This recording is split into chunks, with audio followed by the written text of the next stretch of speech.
Hello, ನನ್ನ ಹೆಸರು professor and doctor Parampalli Surendra Padya ಅಂತೇಳಿ. ಈಗ ಕೃಷ್ಣಮೂರ್ತಿ ಪದ್ಧತಿ ಪ್ರಕಾರ 7ನೇ ಮನೆಯ ಬಗ್ಗೆ ಒಂದು ಟಿಪ್ಪಣಿಯನ್ನು ಕೊಡಲಿಕ್ಕಿದ್ದೇನೆ. 7ನೇ ಮನೆ ಮದುವೆಗೆ ಕಾರಕ ಮತ್ತು ಮದುವೆ ಆಗೋದ್ರ ಬಗ್ಗೆಯೂ ಕಾರಕವಾಗಿರ್ತದೆ. ಆದ್ದರಿಂದ 7ನೇ ಕಸ್ಪ್ ಸಬ್ಲಾರ್ಡ್ ಎನ್ನುವುದು ಈ ಕೆಳಗಿನ ಕಾರಕತ್ವಗಳನ್ನು ಸಿಗ್ನಿಫೈ ಮಾಡಬೇಕು. ಒಂದು ವೇಳೆ ಗಂಡು ಹೆಣ್ಣಿನ ಮದುವೆ ಆಗಬೇಕಾದಲ್ಲಿ 2ನೇ ಮನೆ ನಿಮ್ಮ ಕುಟುಂಬ. 7ನೇ ಮನೆ ಮದುವೆ ಮತ್ತು ನಿಮ್ಮ ನಡುವಿನ ಸಹಭಾಗತ್ವ ಹಾಗೂ ಸೆಕ್ಸಿನಲ್ಲಿ ಸಿಗುವಂಥ ಆನಂದಕ್ಕೆ. 11ನೇ ಮನೆ ಎನ್ನುವುದು ನೀವು ಎಣಿಸಿದ್ದು ಆಗ್ತದೋ ಇಲ್ಲವೋ ಎನ್ನುವುದರ ಬಗ್ಗೆ ಮತ್ತು ನಿಮ್ಮ ಮತ್ತು ಅವರುಗಳ ಸ್ವಭಾವದ ಸ್ಥಿರವಾದ ಸ್ನೇಹಿತತನಕ್ಕೆ ಹಾಗೂ ನಿಮ್ಮಲ್ಲಿರುವಂಥ ಡಿಸೈರ್ ಮತ್ತು ಆಂಬಿಷನ್ಗೆ ಕಾರಕ. 2, 7, 11 ಈ ಮದುವೆಯ ಸಂಬಂಧಕ್ಕೆ ಬರಲೇಬೇಕು. ಅಂದರೆ ಈ 2, 7, 11 ಬಂದಲ್ಲಿ ನಿಮ್ಮ ಮದುವೆ ಅದನ್ನು ನಾವು ಈ ನಿಮಗೆ ಮದುವೆ ಡೇಟನ್ನು ಕೊಡುವುದು ಇದರಿಂದಾಗಿ ಕೃಷ್ಣಮೂರ್ತಿ ಪದ್ಧತಿಯನ್ನು ಮಧ್ಯ ಉಪಯೋಗಿಸ್ಕೊಳ್ತಾ ಇದ್ದೇನೆ. ಆಯಿತಾ? ಲಹರಿ ಅಯನಾಂಶವನ್ನು ತೆಗೆದುಕೊಂಡು ಮಧ್ಯದಲ್ಲಿ ಕಿಪಿಗೆ ಜಂಪ್ ಮಾಡ್ತೇನೆ ನಾನು. ಈ ಮೇಲಿನದರ ಜೊತೆಯಲ್ಲಿ ನಿಮಗೆ ಸಪೋರ್ಟ್ ಆಗಿ ಯಾವುದು ಈ 3 ಮನೆಗಳು ನಿಮಗೆ ಬೇಕಾಗ್ತದೆ. ಯಾವುದು? 3ನೇ ಮನೆ ಎನ್ನುವುದು ನಿಮ್ಮಲ್ಲಿರುವ ಸಹಜ ಧೈರ್ಯ, ಸ್ಥೈರ್ಯ ಹಾಗೂ ಒಂದು ಕಮ್ಯುನಿಕೇಷನ್, ಅಂದರೆ ನೆಗೋಷಿಯೇಷನ್ಸ್ ಮಾಡಲಿಕ್ಕೆ ಬೇಕಾಗ್ತದಲ್ಲ, ಅಂಥ ಒಂದು ವಿಚಾರಗಳು ಈ 3ನೇ ಮನೆಯಲ್ಲಿರ್ತದೆ. 5ನೇ ಮನೆ ಎನ್ನುವುದು ಒಂದು ರೀತಿಯಲ್ಲಿ ನೀವು ಮಾಡುವಂಥ love and romance and celebrations. Okay. ಹಾಗೆಯೇ 9ನೇ ಮನೆ ಎನ್ನುವುದು ಒಂದು ರೀತಿಯಲ್ಲಿ ಧಾರ್ಮಿಕವಾಗಿ ನಡೆದುಕೊಳ್ಳುವಂಥ ಹಾರ್ಮೋನಿಯಸ್ ಜೀವನವನ್ನು ಕೈಗೊಳ್ಳುವಂಥ ನಿಮ್ಮ ಸಹಭಾಗಿಗಳು ಅಥವಾ ಪಾರ್ಟ್ನರ್ಸ್. ಅಂದರೆ ಏನಾಯಿತು? ನಿಮಗೆ ಬೇಕಾಗುವುದು 3, 5, 9 ಮನೆಗಳು ಸಪೋರ್ಟಿವ್ ಆಗಿ ಬರ್ತದೆ. ಇನ್ನು ಈ ಮದುವೆಗೆ ಮೆಕ್ಸಿಕನ್ ಗೋಡೆ ಥರ ಅಡ್ಡ ಬರುವಂಥ ಒಂದು 3 ಮನೆಗಳಿರ್ತಾವೆ. ಅದು ಯಾವುದು? 5ನೇ ಮನೆ ಎನ್ನುವುದು 6ನೇ ಮನೆ ಎನ್ನುವುದು 7ನೇ ಮನೆಗೆ ಡೈವರ್ಸ್ ಮನೆ. 12ನೇ ಮನೆ ಅಲ್ವಾ? ಆದ್ದರಿಂದ 6ನೇ ಮನೆ ನಿಮಗೆ ಡೈವರ್ಸ್ ಆಗ್ತದೆ.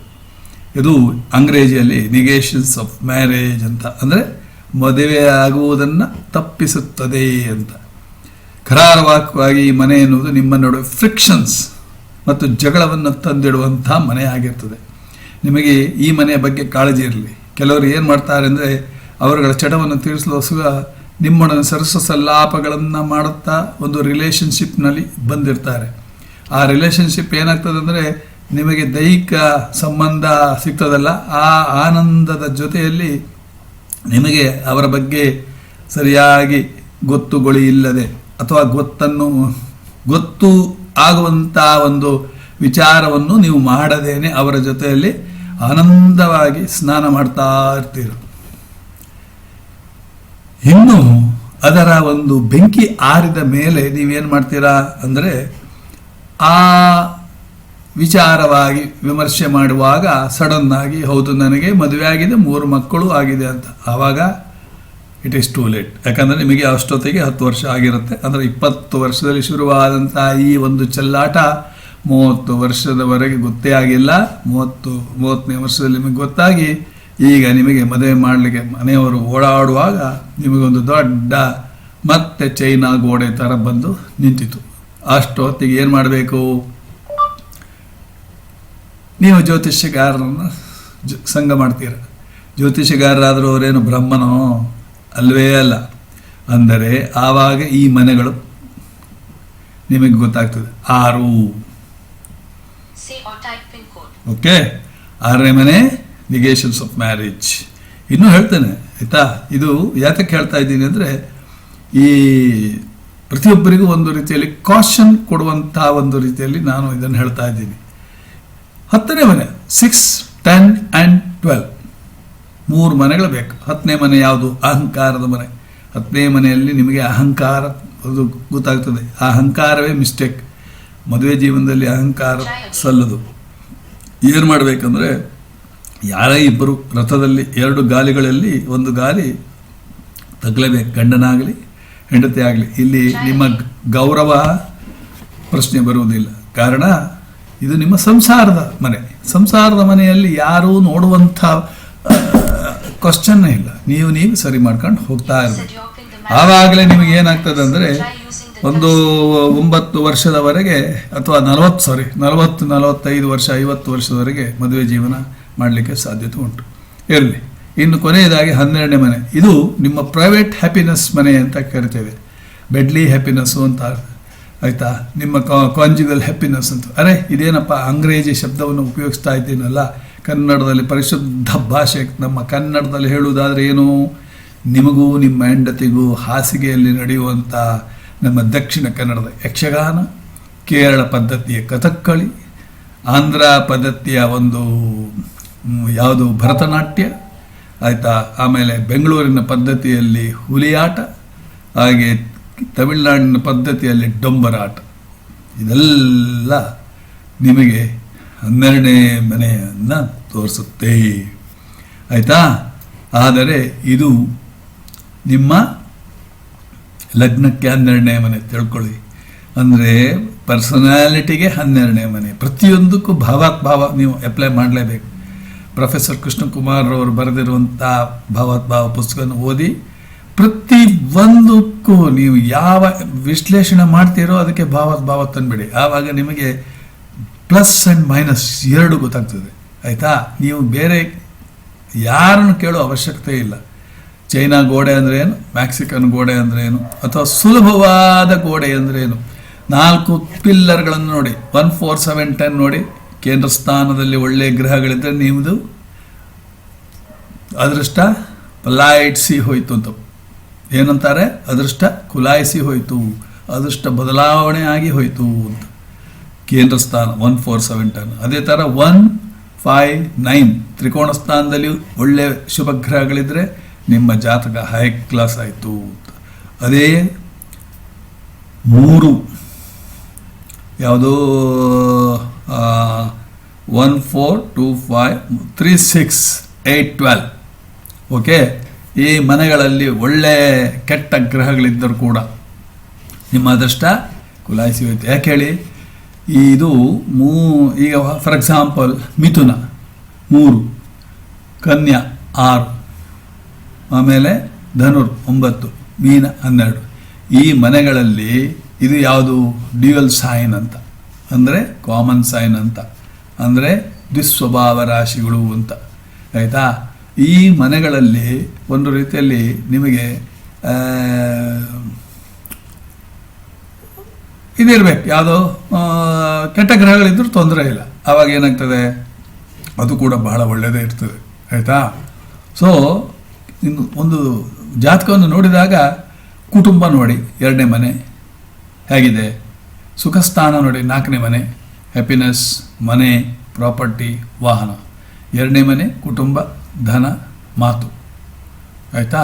4ನೇ ಮನೆ ಸುಖ, ಹ್ಯಾಪಿನೆಸ್, ವಾಹನ, ಪ್ರಾಪರ್ಟಿ, ಮದರ್, ತಾಯಿ, 4ನೇ ಮನೆ. ಆಮೇಲೆ 7ನೇ ಮನೆ ನೋಡಿ ಪಾರ್ಟ್ನರ್ಶಿಪ್, ನಿಮಗೂ ನಿಮ್ಮ ಹೆಂಡತಿಗೆ ನಡೆಯುವಂಥ ಪಾರ್ಟ್ನರ್ಶಿಪ್ ಅಥವಾ ಬಿಸ್ನೆಸ್ ಪಾರ್ಟ್ನರ್ಶಿಪ್. 10ನೇ ಮನೆ ಯಾವುದು, ಕರ್ಮಸ್ಥಾನ, ಪ್ರೊಫೆಷನ್ ಹೌಸ್. 9ನೇ ಮನೆ ಬಿಟ್ಟರೆ ಎಲ್ಲ ಧರ್ಮಸ್ಥಾನ, ಅದು ತ್ರಿಕೋಣ ಸ್ಥಾನ, ಧರ್ಮ, ಫಾರಿನ್ಗೆ ಹೋಗುವಂಥದ್ದು. 9ನೇ ಮನೆ ತಂದೆ ಮನೆ, ಆಯಿತಾ. 11ನೇ ಮನೆ ನಿಮಗೆ ಆಗುವಂಥ ಲಾಭದ ಮನೆ. ಲಾಭ ನೋಡಲೇಬೇಕಲ್ಲ, ಒಬ್ಬ ಮನುಷ್ಯ ಆದವ ಲಾಭ ನೋಡಲೇಬೇಕು. ಸೊ 9 ಇಷ್ಟೆಲ್ಲ 2 4 5. 5ನೇ ಮನೆ ಯಾವುದು, ಚಿಲ್ಡ್ರನ್ಸ್ ಹೌಸ್, ಮಕ್ಕಳ ಮನೆ. 2 4 5 7 9 11. ಇಷ್ಟು ಮನೆಗಳನ್ನು ನೀವು ನೋಡಿದ್ರಲ್ಲಿ ಒಳ್ಳೆ ಗ್ರಹಗಳಿದ್ದರೆ ನೀವು ಮೇಲಕ್ಕೆ ಸೀದಾ ಹೋಗ್ತೀರ. ಆಮೇಲೆ ಪುಷ್ಕರಾಂಶವನ್ನು ನೋಡಿ. ಕೆಲವರು ಪುಷ್ಕರಾಂಶ ನೋಡುವುದೇ ಇಲ್ಲ. ಪುಷ್ಕರಾಂಶ ಒಳ್ಳೆ 3-4 ಪುಷ್ಕರಾಂಶ ನಿಮ್ಮ ಜಾತಕದಲ್ಲಿದ್ದಲ್ಲಿ ನೀವು ತುದಿಗೆ ಹೋಗಿಯೇ ಹೋಗ್ತೀರ. ಇದು ನನ್ನ ಒಂದು ಎನಾಲಿಸಿಸ್, ಓಕೆ. ಸೊ ಅದನ್ನು ನೀವು ನೋಡಬೇಕು. ಪುಷ್ಕರಾಂಶವನ್ನು ನೋಡಬೇಡಿ. ಯೋಗಿ ಅಥವಾ ಅವಯೋಗಿ ಸಹಯೋಗಿ ನೋಡಿ. ಯೋಗಿ ಸಹಯೋಗಿಗಳು ದಶೆಯಲ್ಲಿ ನಿಮಗೆ ಒಳ್ಳೆಯದೇ ಮಾಡ್ತದೆ. ಇನ್ನು ಕೆಲವರು ಹೇಳ್ತಾರೆ, ಏನು ಸರ್ ನೀವು ಹೇಳ್ತೀರಾ ನಮಗೆ ಒಳ್ಳೆಯದಾಗಲೇ ಇಲ್ಲ. ಹಾಂ ಹೌದು, ಗುರು 6 ಮತ್ತು 8 ಸ್ಥಾನದ ಅಧಿಪತಿಯಾಗಿ 6ನೇ ಮನೆಯಲ್ಲಿದ್ದರೆ ನಿಮಗೆ ಹೇಗೆ ಒಳ್ಳೇದು ಮಾಡ್ತಾನೆ, ಗುರು ದಶೆಯಲ್ಲಿ ಮಾಡುವುದೇ ಇಲ್ಲ. ತಿಳ್ಕೊಳ್ಳಿ. ಇದೆಲ್ಲ ಕೆಲವು ಟಿಪ್ಸ್ಗಳನ್ನು ನಾನು ಹೇಳ್ತಾ ಇರ್ತೀನಿ. ಗುರು 6 ಮತ್ತು 8ನೇ ಮನೆ ಅಧಿಪತಿಯಾಗಿ 6ನೇ ಮನೆಯಲ್ಲಿದ್ದರೆ ಈ will not do good. So ಅದೇ ಶನಿ ಏನಾರು ಇದ್ದ ಪಕ್ಷದಲ್ಲಿ ಒಳ್ಳೇದು ಮಾಡ್ತಾನೆ. ಅಂದರೆ ಕೆಟ್ಟ ಗ್ರಹಗಳು ಕೆಟ್ಟ ಮನೆಯಲ್ಲಿ ಭಾಳ ಒಳ್ಳೆಯದು. ಅದು ತಿಳ್ಕೊಳ್ಳಿಯಪ್ಪ. Negative into negative positive. ಮೊನ್ನೆ ಯಾರೊಬ್ಬರು ರಾಯಚೂರಿಂದ ಫೋನ್ ಮಾಡಿದರು, ಸರ್ ನೀವು ಹೇಳಿದ್ದೆಲ್ಲ 100% ಕರೆಕ್ಟು ಅಂತ ಹೇಳಿದರು. ಇನ್ನು ನಮ್ಮ ಹುಬ್ಬಳ್ಳಿ ಸಿದ್ಧಲಿಂಗ ಮಠ ಸ್ವಾಮೀಜಿಗಳು ಕೂಡ ಹೇಳಿದರು, ನೀವು ಹೇಳೋದು 100ಕ್ಕೆ 200% ಕರೆಕ್ಟು ಗುರುಗಳೇ ಅಂತ. ನೋಡಿ, ಕೆಲವರಿಗೆ ನಾವು ಹೇಳೋದು ಅರ್ಥ ಆಗೋದಿಲ್ಲ, ಏನೋ ಹೇಳ್ತಾರೆ, ಕಮೆಂಟ್ಸ್ ಮಾಡ್ತಾ ಇರ್ತಾರೆ, ಆಯಿತಾ. ಅಂಥವರಿಗೆ ಈ KP ಪದ್ಧತಿ ಅದನ್ನು ಕೂಡ ಪ್ರಾಕ್ಟೀಸ್ ಮಾಡಲಿ ಅಂಥೇಳಿ ನಾನು ನಿಮಗೆ ಜ್ಞಾನವನ್ನು ಕೊಡ್ತಾ ಇದ್ದೀನಿ. KP ಪದ್ಧತಿಯಲ್ಲಿ ಸುಮಾರು 4-5 ಭಾಗಗಳನ್ನು ಹಾಕ್ತಾ ಇದ್ದೀನಿ. ಇದು ಮದುವೆ ಬಗ್ಗೆ ಎಲ್ಲರಿಗೂ ಒಂದು ರೀತಿಯಲ್ಲಿ ಇಂಟ್ರೆಸ್ಟ್ ಇರುವಂಥ ಇದು. ನೀವು ನಿಮ್ಮ ಜಾತಕವನ್ನು ನೋಡಿ, ಆ ಜಾತಕದಲ್ಲಿ ಮೊದಲಿಗೆ ನೋಡಬೇಕಾದ್ದು 2, 7, 11 ನೋಡ್ಕೊಳ್ಳಿ. ಅದಕ್ಕೆ ಸಪೋರ್ಟಿವ್ ಮನೆಯನ್ನು ನಾನು ಹೇಳಿದ್ದನ್ನು ನೋಡ್ಕೊಳ್ಳಿ. ಆಮೇಲೆ 6, 10, 12ನೇ ಮನೆಯನ್ನು ನೋಡ್ಕೊಳ್ಳಿ. ಅಲ್ಲಿ ಯಾರು ಗ್ರಹಗಳಿದ್ದರೆ ನಿಮ್ಮ ಅದೃಷ್ಟ ನಿಮ್ಮ ಹಣೆ ಮೇಲೆ ಇದೆ ಅಂತ, ಆಯಿತಾ. ಸೊ ಹಣೆ ಮೇಲೆ ಕೈ ಇಟ್ಟು ಕೂತ್ಕೊಳ್ಬೇಡಿ. ಸೊ ಇದೆಲ್ಲ ನಡೀತದೆ ಹೋಗ್ತದೆ. ಯಾಕಂದರೆ ಇದೆಲ್ಲ ಪ್ರಾರಬ್ಧ ಜನ್ಮದ ಕರ್ಮ. ನಮ್ಮ ಜನ್ಮದ ಕರ್ಮವನ್ನು ನಾವು ಅನುಭವಿಸಲೇಬೇಕು. ನೋಡಿ, ಎಂಥ 113-12 ವರ್ಷದ ನಮ್ಮ ಸಿದ್ಧಲಿಂಗ ಮಠ ಶಿವಕುಮಾರ ಸ್ವಾಮೀಜಿಯವರು ಕೂಡ ನಿನ್ನೆ ತೀರಿ ಹೋದರು. ಅವರನ್ನು ಈ ಒಂದು ಸಾವು ಬಿಡಲಿಲ್ಲ. ಅವರು ಮಾನವ ದೇವರು ಅಂತ ಕರೆಸ್ಕೊಂಡಿದ್ದರು. ಭಾಳಷ್ಟು ಮಕ್ಕಳಿಗೆ ಅವರ ಸಾವು ಅನ್ನೋದು ಆಘಾತವನ್ನು ಉಂಟು ಮಾಡಿದೆ. ಅಂಥ ಒಂದು ಆತ್ಮಕ್ಕೆ ಶಾಂತಿ ಸಿಗಲಿ ಅಂತ ನಾನು ಹೇಳ್ತಾ ಇದ್ದೀನಿ. ನಮಸ್ಕಾರ.